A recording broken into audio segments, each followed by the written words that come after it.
I remember going on the trailer. So they have 5 or 6 Lincoln Electric virtual welding machines. And I remember seeing this kid, Jordan. Jordan never welded before, young kid, and he's with his parents. He just happened to go onto the trailer, and they set him up, and all of a sudden he simulated, did some sort of bead, and he got an 80 out of 100.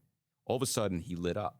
Like, wow. Even the parents were like, wow, maybe Jordan has this mechanic. Maybe Scott, he just has it.